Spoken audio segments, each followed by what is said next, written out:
নিরবিচ্ছিন্ন অন্ধকার, খালি প্ল্যাটফর্মের উপর হামাগুড়ি দিয়ে শেষ ট্রেনটি ক্লান্ত হয়ে স্টেশনে প্রবেশ করেছিল। ইঞ্জিনটি ঝাঁকুনি দেয় এবং হিস শব্দ করে। ডিজেল দাগযুক্ত তুষারের চাদর তার ছাদ থেকে বরফের ট্র্যাকের উপর যেন পিছলে পড়ছিল। স্টেশনের ক্যাফের উপরে একটি নির্জন আলোর বাল্ব ঝুলে আছে। রাত্রিকে সেটা যেন অস্বীকার করছে। ছোট পতঙ্গগুলি আলোকিত স্নোফ্লেক্সের চারপাশে ঘুরছিল। বিশ্রামে যাওয়ার আগে ইঞ্জিনের একটিমাত্র উইন্ডস্ক্রিনের ওয়াইপার চরম আক্রোশে ধুলোমাখা কাঁচের ওপর ঝাপটা দিয়ে শেষবারের মতো নড়ে ওঠে। প্রতিদিনের মতো আজও নিলয় স্টেশনের কোনো একটি বেঞ্চে বসে অপেক্ষা করছিল। পাশে থাকা পুরনো গোলাপের গাছটা তার দিকে নুইয়ে পড়ছিল। না, সে আজও আসেনি। নিলয়ের গোলাকার মুখ, লালচে গাঁথুনি, বয়স প্রায় ৪৫-এর কাছাকাছি, মাঝারি শারীরিক গঠন, পরনে ময়লা ধূসর রঙের একটা জামা। প্যান্টটা লম্বায় এতটাই বেশি ছিল যে সেটা তার জুতোর উপর স্পর্শ করছিল। তার জামার হাতার প্রান্ত উল্টে দেওয়া হয়েছিল। সাবধানতার সাথে সেফটি পিন দিয়ে রাখা হয়েছিল, যেটি তার মায়ের হাতের কাজ ছিল। এই সেফটি পিনটা তার মায়ের শেষ স্মৃতি। একটা দীর্ঘশ্বাস ফেলে নিলয় কিছুক্ষণ দূরে কুয়াশাচ্ছন্ন গ্রামের দিকে তাকিয়ে থাকল। সেই গ্রামেই তো রোজির সাথে তার প্রথম দেখা হয়েছিল।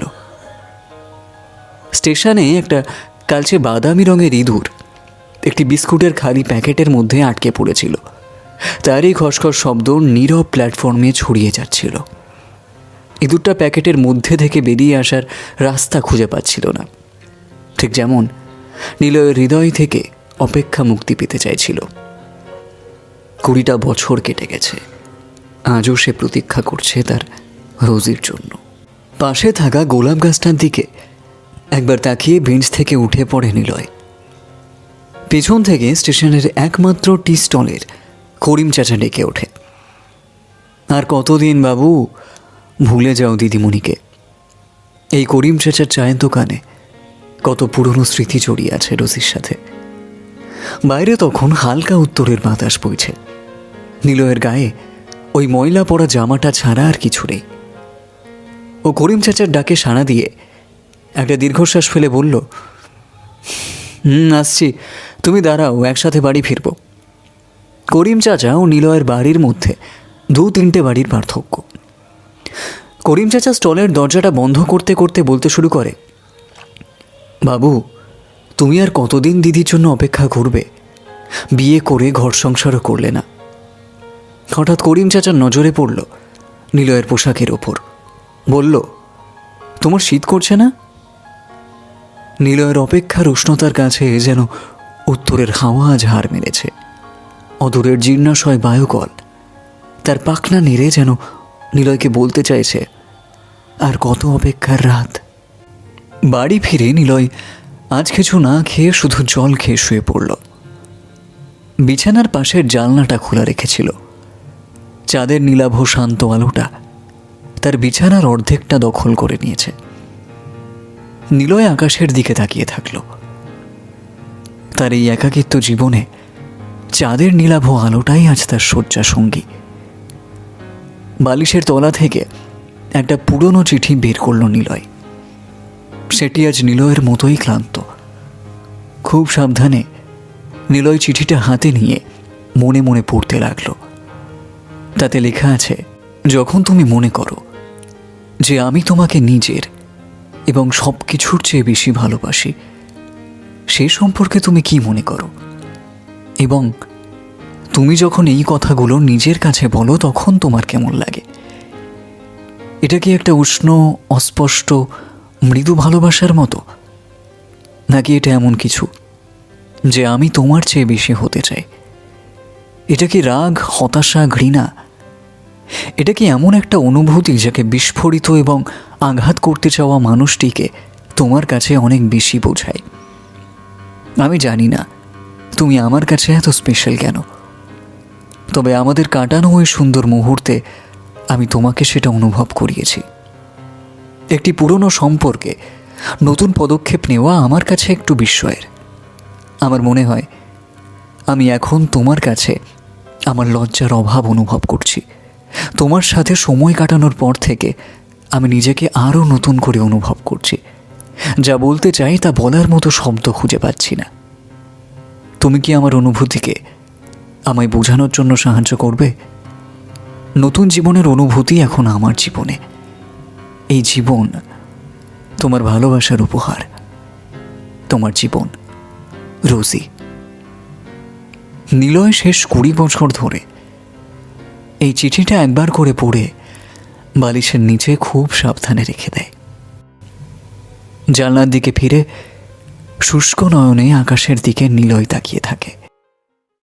22-23 বছর আগে নিলয় কলেজ শেষ করে বাড়ি থেকে অদূরে একটা চায়ের বাগানের কেরানির কাজে যুক্ত হয়েছিল।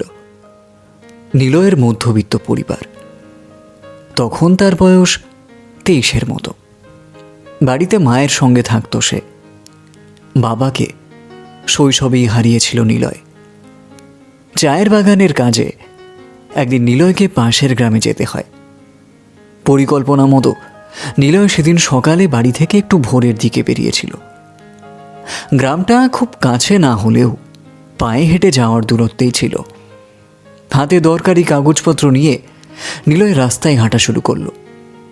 রাস্তায় শিশির ভেজা শাড়ি দিয়ে পাশের গাছগুলো থেকে শিশির বিন্দুর সাথে কয়েকটা ফুল পাতাও ঝরে পড়ছিল। কিছু দূর পথ চলার পর নিলয়ের নজরে পড়ল গ্রামটি। গ্রামটি তখনও কুয়াশার চাদর মুড়ি দিয়ে ঘুমোচ্ছে। একটা পাইন গাছ কুয়াশার চাদরটা সরিয়ে উকি দিয়ে উদীয়মান সূর্যের দিকে তাকিয়ে আছে। এই গ্রামে থাকেন মিস্টার বক্সি, চায়ের বাগানের পার্টনার।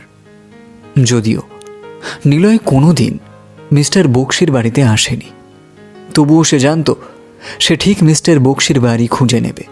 নিলয় তখন গ্রামটির খুব কাছে। এমন সময় সে শুনতে পেল পায়ের নুপুরের শব্দ পাশের জঙ্গলের ভেতর থেকে ভেসে আসছে। খুব কৌতূহলবশত নিলয় জঙ্গলের মধ্যে প্রবেশ করল। একটি গাছের আড়াল থেকে শব্দটি ভেসে আসছিল। হালকা ঘন কুয়াশাতে চেহারাটা ঠিক দেখতে না পেলেও নিলয় ওখানে একজন নারীর উপস্থিতি বিদ্যমান সেটা পরিষ্কার বুঝতে পারছিল। কুয়াশার চাদরে মোড়া জঙ্গলে ভোরের সূর্যের কিরণে রোজিকে প্রথমবার দেখল নিলয়। গোলাপ। সে নিজে সুন্দর সুসজ্জিত, নিজের সুবাসে উন্মত্ত। ভোরের শিশিরে সে স্নান করে। সূর্যের কিরণ তার অলংকার। পরনে তার সাদা এমব্রয়ডারি করা সালোয়ার স্যুট। হালকা গোলাপি রঙের ওড়নাটি বাম কাঁধের উপর ছড়ানো আছে। দুধে আলতা গায়ের রং। ঠোঁট দুটি ফুলের পাপড়ির থেকেও কোমল। চোখের পাতায় তখন শিশির বিন্দু লেগে আছে। হালকা বাদামি ঘন চুল খোপা করে বাঁধা আছে। রোজি হঠাৎ একজন অপরিচিতকে সামনে দেখে মাথা নিচু করে সামনের দিকে এগোতে লাগলো। কাঁধের ওড়না বাম কাঁধ থেকে মাথায় জড়িয়ে নিতে যাবে, ঠিক এমন সময় নিলয় জিজ্ঞেস করল, আগে শুনছেন, আপনি কি এই গ্রামেই থাকেন? কথাটা শুনে রোজি কেমন হকচকিয়ে গেল। গ্রামের তরুণী, স্বভাবতই স্বাভাবিক। সে ফিরে মাথা নেড়ে উত্তর দিল, হ্যাঁ, আমি মিস্টার বক্সির বাড়িতে যাব। আমাকে একটু রাস্তাটা দেখিয়ে দেবেন? রোজি কথাটা শুনে কয়েক সেকেন্ড কি একটা ভেবে বলল, আমার সাথে আসুন। নিলয় এর আগে যে কোনো সুন্দরী মেয়ে দেখেনি বা তাদের সঙ্গে পরিচিত হয়নি সেটা বললে ভুল হবে, কিন্তু রোজি আলাদা। রোজিকে দেখার পর নিলয়ের শিরদাঁড়া থেকে ঠান্ডা রক্ত বইতে শুরু করেছিল। হৃৎপিণ্ড অস্থির হয়ে উঠেছিল। সামনের জঙ্গলটা ঝাপসা হয়ে গিয়েছিল। সে শুধু রোজিকে ছাড়া কাউকে দেখতে পাচ্ছিল না। হাঁটুর নিচে পাটা অসাড় হয়ে যাচ্ছিল। গ্রামে পৌঁছতে এখনো মিনিট 10-15 রাস্তা। রোজি কোনোভাবে নিজেকে সামলে নিয়ে জিজ্ঞেস করল, আপনি কি চায়ের বাগান থেকে এসেছেন? নিলয় বলল, হ্যাঁ, ওরা হাঁটতে শুরু করলো। রোজি সামনে ছিল, তার 1-1.5 হাত দূরে নিলয় আসছিল। নিলয় মনে মনে ভাবল, মিস্টার বক্সি ধনী, চায়ের বাগানের মালিক, তাই এই গ্রামে ওনাকে চেনা কারোর পক্ষে অসম্ভব নয়। 1-2 মিনিট হাঁটার পর রোজি জিজ্ঞেস করল, আপনি চায়ের বাগানে কিসের কাজ করেন? আজ্ঞে আমি কেরানি। আমি কি আপনার নামটা জানতে পারি, যদি কিছু মনে না করেন? কথাটা নিলয় কিছুটা ভয় কিছুটা কৌতূহল ছুড়েই জিজ্ঞেস করল। আপনি আমার নাম জেনে কি করবেন? আপনি যে কাজটা করতে এসেছেন ওই দিকেই খেয়াল করুন। অপরিচিতদের সঙ্গে আমি কথা বলতে ভালোবাসি না। রোজির কথায় কিছুটা বিরক্তি ছিল। নিলয় কিছুটা হকচকিয়ে গেল। মনে মনে ভাবল, এইভাবে কোনো অপরিচিত মেয়েকে তার নাম জিজ্ঞেস করাটা ভুলই হলো। নিজেকে সামলে নিয়ে বলল, আজ্ঞে আমি খুবই দুঃখিত, আমাকে ক্ষমা করবেন। প্রায় 5-7 মিনিট হাঁটার পর ওরা মিস্টার বক্সির বাড়িতে পৌঁছল। বাইরের ঘরে একটি চেয়ার দেখিয়ে নিলয়কে বসতে বলল, আর সে প্রায় দৌড়ে বাড়ির ভেতরে ঢুকে গেল। প্রায় মিনিট 5 পরে বাড়ির একজন কাজের লোক একটা প্লেটে চা, বিস্কুট আর 1 গ্লাস জল নিয়ে এলো। নিলয়ের সামনে রাখা টেবিলে রেখে বলল, আপনি একটু চা জল খাবার খেয়ে নিন, বাবু আসছেন। মিনিট 10 পর মিস্টার বক্সি এলো।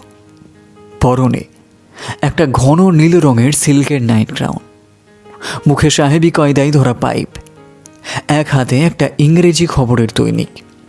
নিলয়ের দিকে তাকিয়ে জিজ্ঞেস করল, hello young man, good morning, how are you today? বলেই সামনে রাখা অন্য চেয়ারে বসে পাইপ টানতে লাগলো। নিলয় উঠে দাঁড়িয়ে একটু থতমত খেয়ে বলল, হ্যাঁ আগে গুড মর্নিং, আমি ভালো আছি স্যার, আপনি কেমন আছেন? অনেকদিন আপনি বাগানে আসেননি। মিস্টার বক্সি বলল, আমি এখন বেশিরভাগ সময় কলকাতায় থাকি। পেপারগুলো দাও, আমাকে আবার দুপুরের ট্রেনে কলকাতায় বেরোতে হবে। মিস্টার বক্সি কাগজগুলো হাতে নিয়ে সই করতে লাগলো। কাগজগুলো সই করার পর ঘরের ভেতরের দিকে ডাক দিয়ে বলল, রোজি, আমার চেকবুকটা একটু নিয়ে এসো তো। 2 মিনিট পরে রোজি হাতে একটা চেকবুক নিয়ে মিস্টার বক্সির হাতে দিয়ে মাথা নিচু করে চলে গেল। নিলয় একবার রোজির দিকে তাকাতে চেয়েছিল, কিন্তু সাহস করে উঠতে পারেনি। কিন্তু রোজির পায়ের নুপুরের শব্দ নিলয়ের শিরা উপশিরায় রক্তপ্রবাহের তীব্রতা এনেছিল। মিস্টার বক্সি সই করা কাগজগুলো এবং একটা 3 লক্ষ টাকার চেক নিলয়ের দিকে এগিয়ে দিয়ে বলল, তুমি এখান থেকে বাগানে যাবে তো? আগে হ্যাঁ। নিলয় মাথা তুলে উত্তর দিল, ঠিক আছে, তুমি এখন এসো, আমাকে রেডি হতে হবে কলকাতার জন্য। নিলয় ওকে বলে কাগজগুলি এবং চেকটাকে সাবধানে ব্যাগে রেখে মিস্টার বক্সির বাড়ি ছাড়ল। নিলয় বাগানে যাওয়ার জন্য কিছু দূর হেঁটে বাস স্ট্যান্ডে বাসের জন্য অপেক্ষা করতে লাগলো। মিনিট 5 পর একটি বাস এলো। বাসে উঠে নিলয় জানলার পাশে একটি সিটে বসে রোজির মুখটা মনে করতে লাগলো। প্রথম দর্শনে প্রেম কি সত্যি? এই প্রশ্নটি নিলয়ের কাছে বিভ্রান্তি সৃষ্টি করেছে। ঘটনাটির 2টি ভিন্ন সংস্করণ রয়েছে। একটিতে একজন ব্যক্তি প্রথম দর্শনেই অপরিচিত ব্যক্তির সাথে গভীর প্রেমে পড়ে, এবং অন্যটিতে 2টি লোকের হৃদয় একে অপরের প্রতি স্নেহময় হওয়ার আগে একটি আরও সময় এবং মিথস্ক্রিয়া নেয়। সবচেয়ে জনপ্রিয় সংস্করণে একজন যুবক যে প্রথম নজরে কোনো নারীর শারীরিক আকর্ষণে আকর্ষিত হয়ে তার সাথে গভীর প্রেমে পড়ে।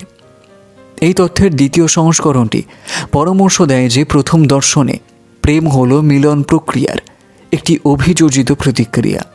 যদিও একজন ব্যক্তির প্রতি শারীরিক আকর্ষণ অত্যন্ত গুরুত্বপূর্ণ, এটি অন্য ব্যক্তির ব্যক্তিত্ব এবং বিশ্বাস যে আপনি তাদের পছন্দ করেন, যা সংযোগটিকে এত শক্তিশালী করে তোলে। এটা কোনো আশ্চর্যের বিষয় নয় যে আমরা প্রথম দর্শনেই এই রকম অনুভব করি। এরপর কেটে গেছে কয়েকটা দিন। এই কয়েকটা দিন নিলয়ের মাথায় শুধু একটা প্রশ্ন মাথা চাড়া দিচ্ছিল, রোজি কি মিস্টার বক্সির মেয়ে? একদিন বাগানে অফিসে বসে নিলয় কাজ করছিল।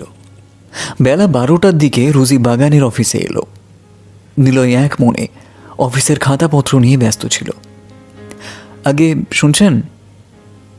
একটা বিরল কিন্তু পরিচিত নারী কণ্ঠস্বর শুনে নিলয় খানিকটা অন্যমনস্ক হয়ে সামনের দিকে তাকালো। এ কি দেখছে নিলয়? শেষ কয়েকদিনের একটা প্রশ্নের উত্তরের সাথে নিজের হৃদয়ের প্রেমের অনুভূতি তার সামনে দাঁড়িয়ে আছে। নিলয় একটি চেয়ার টেনে রোজির কাছে নিয়ে এলো। ও ওকে বসতে ইশারা করল। নিলয় এখন পুরোপুরি বাকরুদ্ধ। হৃদয়ের অনুভূতি এবং অজানা প্রশ্নগুলি জট পাকিয়ে নিলয়ের কণ্ঠস্বরকে আবদ্ধ করে রেখেছে। কোনো মতে নিলয় নিজেকে সামলে নিয়ে নিজেকে স্বাভাবিক দেখানোর চেষ্টা করে। রোজির দিকে তাকিয়ে বলে, আপনি এখানে? স্যার পাঠিয়েছেন? না, আমি নিজে থেকেই এসেছি। আমার বাড়িতে ভালো লাগছিল না, তাই চায়ের বাগান ঘুরতে এলাম। আগের দিন আমি আপনাকে রাস্তা দেখিয়ে নিয়ে গিয়েছিলাম, আজ আপনি আমাকে চায়ের বাগান ঘুরিয়ে দেখাবেন। হ্যাঁ, যদি আপনার হাতে সময় থাকে আর কোনো আপত্তি না থাকে। হাতে যে খুব সময় ছিল এটা বললে ভুল হবে। নিলয় বলল, আপনি আমাকে 10-15 মিনিট একটু সময় দিন, আমি হিসেবগুলো একটু সেরে নিই, ততক্ষণ আপনি অফিসটা ঘুরে দেখতে পারেন। কথাটি বলেই নিলয় একটু তাড়ার সাথেই কাজ শুরু করলো। রোজি নিলয়ের দিকে তাকিয়ে দেখছিল। ঘন মাঝারি লম্বা মাথার চুল, পরনে একটা সাদা জামা ও ফুল প্যান্ট, পায়ে চামড়ার চটি জুতো। 23 বছরের যুবক, খুব দায়িত্বর সাথে বাগানের হিসেব নিকেশে ব্যস্ত। রোজির কাছে এই বয়সের এই ব্যস্ততা খুব অস্বাভাবিকই লাগছিল। মিনিট সাতেক পর নিলয় হিসাবের খাতাটা বন্ধ করে রোজির দিকে তাকিয়ে বলল, চলুন। চায়ের বাগানের ভেতরে ওরা পাশাপাশি হাঁটছিল এবং একে অপরের সম্পর্কে জানছিল। সম্পর্কের দূরত্ব ক্রমশই কম হচ্ছিল। একটা সময় রোজি নিলয়ের দিকে উদ্দেশ্য করে বলল, আপনি আমাকে আপনি বলে ডাকবেন না, তুমি ডাকটাই ভালো লাগবে। নিলয় উত্তরে বলল, বলতে পারি, শুধু একটা শর্তে, যদি তুমি আমাকেও তুমি বলে ডাকো। রোজি মাথা নেড়ে সম্মতি জানালো।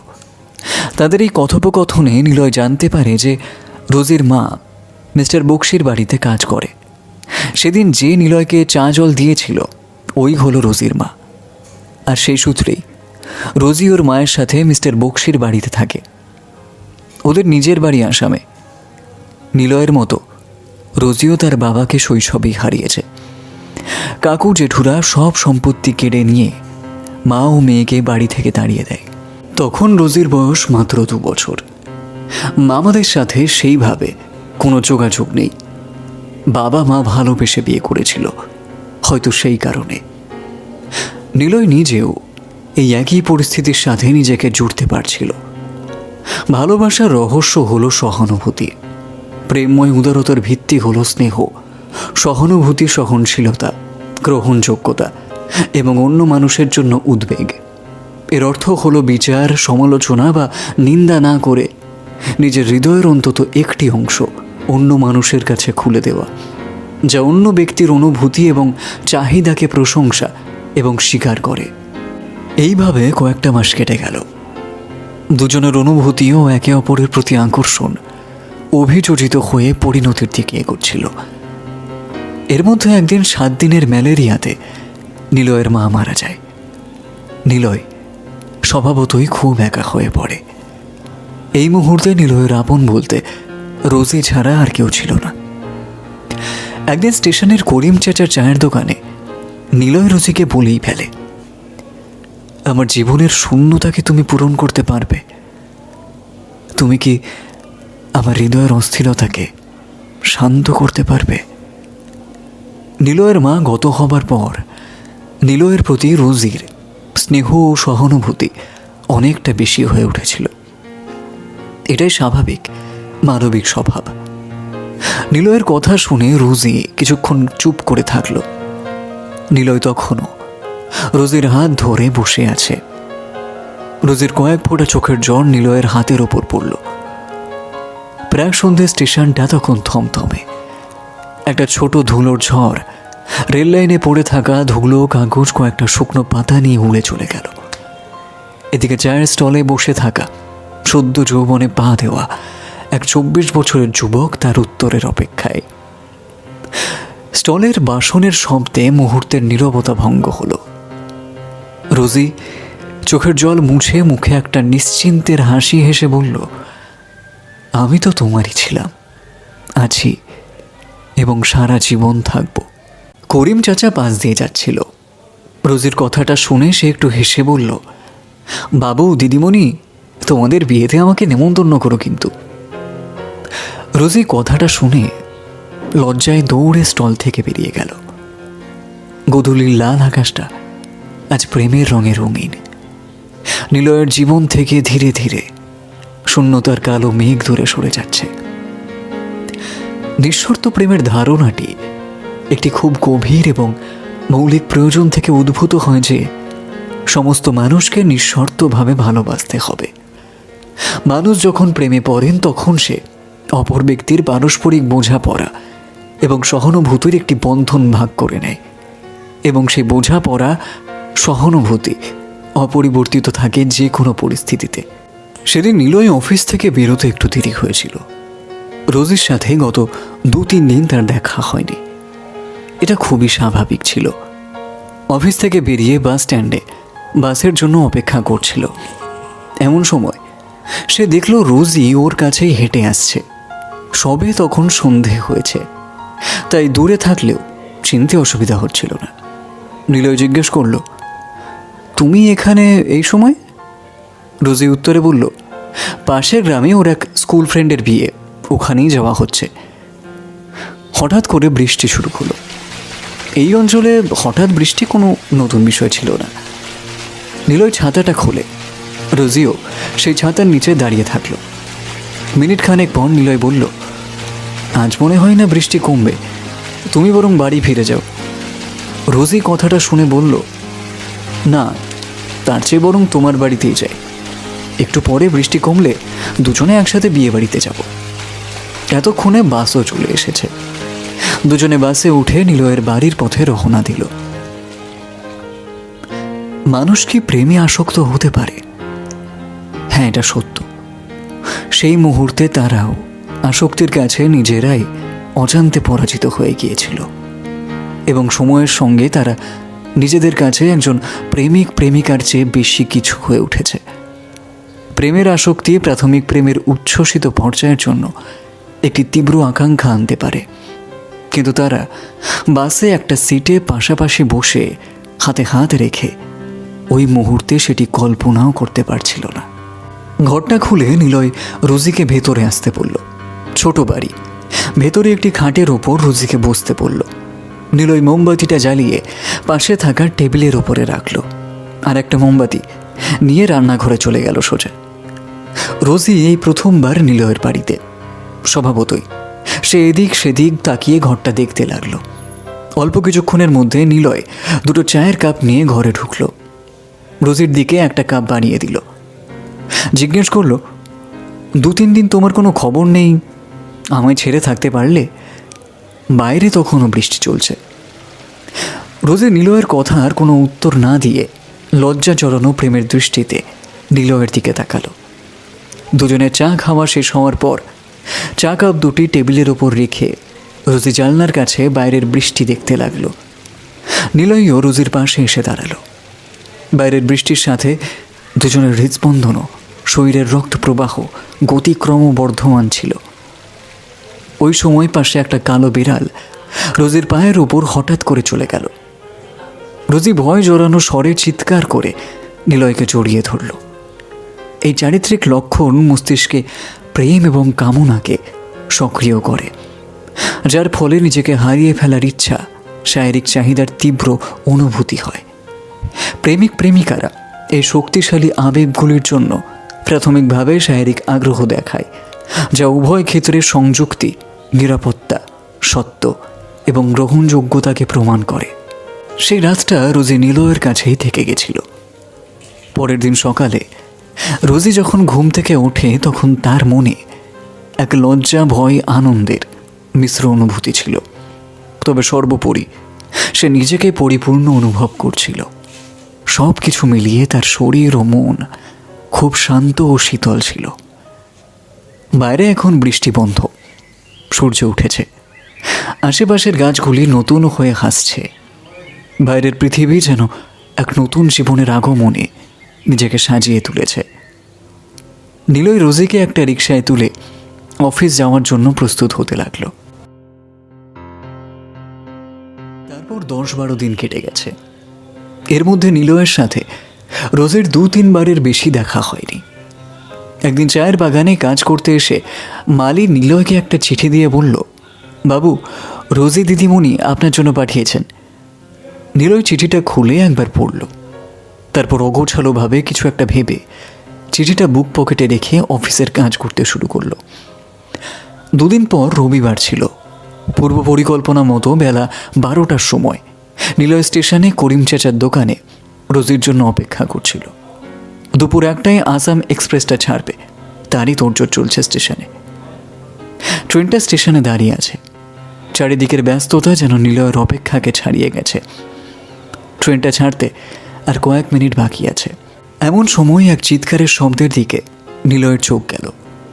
এক মধ্যবয়স্ক দম্পতি রোজির 2 হাত ধরে টেনে হিঁচড়ে ট্রেনের দিকে নিয়ে যাচ্ছে, যাদের মধ্যে রোজির মা ও 2জন 30-35 বছরের যুবক ছিল। নিলয় কিছু বুঝে ওঠার আগে রোজির মা ওই 2জনের দিকে উদ্দেশ্য করে বলে, এই সেই ছেলেটা যার জন্য আজ আমাকে এই দিন দেখতে হচ্ছে। যুবক 2জন নিমেষের মধ্যে নিলয়কে ধরে মারতে শুরু করলো। স্টেশনের মধ্যে তখন একটা নাটকীয় পরিস্থিতি। রোজি কাঁদতে কাঁদতে চিৎকার করে বলছে, ওকে মেরো না, ওকে মেরো না। করিম চাচা ও স্টেশনের 1-2জন ছুটে এসে নিলয়কে ওদের হাত থেকে ছাড়িয়ে নেয়। রোজিকে ততক্ষণে ওরা ট্রেনে তুলে দিয়েছে। ট্রেনও প্রায় ছাড়ার মুহূর্তে জানলা দিয়ে শুধু রোজির হাতটা দেখা যাচ্ছিল। ট্রেন স্টেশন ছেড়ে যাচ্ছে। করিম চাচা নিলয়কে মাটি থেকে তুলে বেঞ্চে বসিয়ে জল দিল। ট্রেনটা তখন স্টেশন ছেড়ে যাচ্ছে। রোজি তখনই শেষ চেষ্টায় একবার জানলার দিকে এসে চিৎকার করে নিলয়ের দিকে হাত নেড়ে বলে, আমি তোমারই থাকবো নিলয়, আমি একদিন ঠিক ফিরে আসব, ঠিক এখানেই তোমার কাছে ফিরে আসব। ট্রেনটা স্টেশন ছেড়ে বেরিয়ে গেল। নিলয় ঠায় ওই বেঞ্চে নির্বাক হয়ে বসে থাকলো। আজ 45 বছরের নিলয় প্রতিদিনের মতো স্টেশনে ওই একই বেঞ্চে বসে আছে। শেষ ট্রেনটা এখনও আসেনি। আর চারিদিকে ঘন কুয়াশা, ঠিক মতো কিছু দেখা যাচ্ছে না, শীতও পড়েছে। করিম চাচা একটা চায়ের গ্লাস নিয়ে নিলয়ের দিকে বাড়িয়ে বলল, বাবু, আমি আমার 75 বছর বয়সে অনেক মানুষ দেখলাম, কিন্তু তোমার মতো দেখিনি। নিলয় চায়ের গ্লাসটা হাতে নিয়ে কোনো উত্তর না দিয়ে চায়ে চুমুক দিল। পাশে একটা ফেরিওয়ালার রেডিওতে গান বাজছিল, লগ যা গলে কি ফেরিয়ে হাসি রাত হো না হো। মিনিট 15 পরে ট্রেনটি স্টেশনে এলো। শনিবারের রাতের ট্রেনে ভিড় একটু বেশি থাকে রোজগারের তুলনায়। যাত্রীরা এক এক করে স্টেশন ছেড়ে বেরিয়ে যায়। নিলয় বেঞ্চে বসে থাকে। করিম চাচা দোকানের দিকে চলে যায়। এই সময়টায় কিছু যাত্রী চা খেতে আসে। ট্রেনটির শেষ থেকে 2টো বগি আগের একটি বগি থেকে একটা 20-21 বছরের মেয়ে ট্রেন থেকে নামলো। হাতে তার একটা ব্যাগ, পরনে তার সাদা রঙের এমব্রয়ডারি করা সালোয়ার স্যুট, তার ওপর একটা লাল রঙের সোয়েটার, হালকা গোলাপি রঙের ওড়নাটি মাথায় ও গায়ে ঘোমটা করে চড়ানো। সে ট্রেন থেকে নেমে একটু ইতস্ততভাবে করিম চাচার চায়ের দোকানে এলো। এসে করিম চাচার দিকে উদ্দেশ্য করে বলল, আগে শুনছেন, এখানে করিম চাচা বলে আপনি কাউকে চেনেন? শেষ খরিদ্দারের কাছ থেকে চায়ের দামটা হাতে নিয়ে খালি চায়ের গ্লাসটা তুলে করিম চাচা ফিরে তাকালো। ফিরে তাকাতেই করিম চাচার হাত থেকে গ্লাসটা পড়ে গেল। খুব বিস্ময় ও চিৎকারের সাথে বলে উঠল, রোজি দিদিমণি, তুমি ফিরে এসেছো? বাবু, দিদিমণি ফিরে এসেছে, দিদিমণি এসে গেছে বলে নিলয়ের দিকে দৌড়ে গেল। মেয়েটি কিছু একটা বলতে চেয়েছিল, কিন্তু সে করিম চাচার বর্তমান আবেগপূর্ণ অবস্থা দেখে চুপ করে ওখানে দাঁড়িয়ে থাকলো। নিলয় করিম চাচার ডাকে প্রায় পাগলের মতো ছুটতে ছুটতে দোকানটার দিকে হাঁটতে লাগলো। পায়ে চপ্পলটা পরতে সে ভুলে গেছে। গায়ের শালটা অর্ধেক মাটিতে লুটিয়ে পড়েছে। করিম চাচার দোকানে এখন 3 জন একে অপরের সামনে দাঁড়িয়ে আছে। 20 বছরের পুরনো সব প্রতীক্ষার অবসান আজ। স্টেশনে দাঁড়িয়ে থাকা ট্রেনটি সামনের কুয়াশার বুক চিরে কারশেডের দিকে এগিয়ে চলেছে। যাত্রাপথের ক্লান্তির অবসানের গন্তব্যস্থল হলো এই কারশেড। এদিকে নিলয় 20 বছর আগেকার রুজিকে সামনে দেখছে একই রূপে। 3 জনের চোখে জল। 5-7 মিনিট এইভাবে কেটে গেল। নিলয় এখন হাঁটুতে ভর করে মেয়েটির সামনে দাঁড়িয়ে আছে। মেয়েটি কোনো মতে নিজেকে সামলে নিয়ে বলতে শুরু করে, আপনার নাম কি নিলয়? নিলয় মাথা নেড়ে সম্মতি জানালো। মেয়েটি আবার বলতে শুরু করলো, আমার নাম সেজুতি, রুজি আমার মা। তোমার মা কোথায়? বলে নিলয় এদিক ওদিক দেখতে লাগলো। রোজি কথাটা শুনে জল ভরা চোখে কাঁপা কাঁপা হাতে ব্যাগ থেকে একটা চিঠি বের করে নিলয়ের হাতে দিল। তাতে লেখা, তুমি যখন এই চিঠিটি পড়বে তখন আমিও দূরের আকাশে চিরনিদ্রায় নিদ্রিত। দূর থেকে আকাশের তারা হয়ে তোমাদের প্রতি আমার প্রেম ও স্নেহ ভরা ভালোবাসা দিয়ে যাব। সেদিন আমি যখন আমার শরীরে আমাদের সন্তানের প্রথম অনুভূতি পাই, তখন আমি একটা ভয় ও আনন্দের অনুভূতি নিয়ে আমার মাকে আমাদের ব্যাপারে সব কিছু জানাই। মা তখন কিছু বলেনি। আমি পরের দিন তোমাদের বাগানের মালির হাতে তোমাকে একটা চিঠি পাঠাই। আশা করি তুমি সেদিন চিঠিটা পেয়েছিলে। রবিবার যেদিন আমাদের দেখা করার কথা ছিল, তার আগের দিন রাতে আমার বড় মামা, মামি ও মামাদের বাড়ির পাশ থেকে 2 জন আসে আমাকে আসামে নিয়ে যাওয়ার জন্য। মাই মিস্টার বক্সির হাত দিয়ে আসামে টেলিগ্রাম করিয়েছিল। আমাকে ওরা প্রথমে আমাদের সন্তান নষ্ট করতে জোরাজুরি করছিল, কিন্তু আমি তা করিনি। 2-3 দিনের জন্য একজন 45 বছরের বিপত্নিক এর সাথে আমাকে জোর করে বিয়ে দেওয়া হয়। সে যদি তখন আমার গর্বে মনে একটা পাপ বোধ ও মামাদের প্রতি ঘৃণা নিয়ে আমার আর একটা জীবন শুরু হয়। কিছু মাসের পর সে যদি এই পৃথিবীতে আসে। তারপর শরীর ও মনের টানা পড়েনে কেটে গেছে অনেক বছর। আর জীবনের অন্তিম সময়ে এসে আমি আমার মেয়েকে তার প্রকৃত বাবার কাছে ফিরিয়ে দিতে চেয়েছি। সে যদিকে তুমি একজন বাবার ভালোবাসা দিও, আমায় ক্ষমা করো। নিলয় এতক্ষণ একটা চেয়ারে বসেছিল। সে চেয়ার থেকে উঠতে গিয়েও উঠতে পারল না। সেজুতির হাতে ভর দিয়ে নিলয় চেয়ার ছেড়ে উঠে দাঁড়ালো। সেজুতি ব্যাগ থেকে একটা মাটির হাঁড়ি বের করে বলল, বাবা, মায়ের শেষ ইচ্ছা তুমি তার এই অস্থিভস্য নিয়ে নিজের হাতে গঙ্গায় বিসর্জন করো। নিলয় ওটা হাতে নিয়ে পাশে থাকা টেবিলের উপর রেখে সেজুতিকে জড়িয়ে ধরে কাঁদতে লাগলো।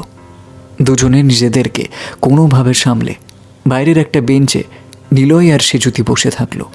সেজুতি নিলয়ের কাঁধে মাথা রেখে এক ব্যথিত হৃদয়ে দূরের গ্রামের দিকে তাকিয়ে আছে।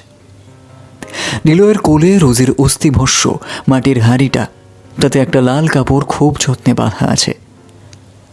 পাশের গোলাপের গাছটা আজ যেন একটু বেশি নিলয়ের কোলের দিকে নুইয়ে পড়ছে। গাছটা থেকে একটা শুকনো গোলাপ নিলয়ের পাশে পড়ল। আজ সব অপেক্ষার অবসান। শরীর আজ বয়স ও অপেক্ষার ভারে ক্লান্ত। হৃদয়টা আজ থমথমে। কিছুক্ষণ এইভাবে বসে থাকার পর নিলয়, সেজুতি আর করিম চাচা স্টেশন ছাড়ল। নিলয়ের এখন এক নতুন পরিচয়ের সাথে তার মেয়ের হাত ধরে বাড়ির পথে হাঁটছে। করিম চাচা পেছনে হাঁটছিল। ভালোবাসার গোপন রহস্য হলো ভালো এবং মন্দের লড়াইয়ে না জড়িয়ে স্নেহপূর্ণ হৃদয়ে ভালোবাসার ক্ষমতা। এটা করা খুব সহজ নয়। এর জন্য প্রচেষ্টা, ধৈর্য এবং শৃঙ্খলা লাগে। নিজে যত বেশি এই ধরনের উদারতার অনুশীলন করবেন, তত বেশি করে উপলব্ধি করতে পারবেন যে নিজে যেটা উজাড় করে দিচ্ছেন, সেই দয়া ফিরে আসার কোনো প্রত্যাশায় যেন আপনি না করেন। দয়া মানে নিঃশর্তভাবে গ্রহণ করা এবং ভালোবাসা।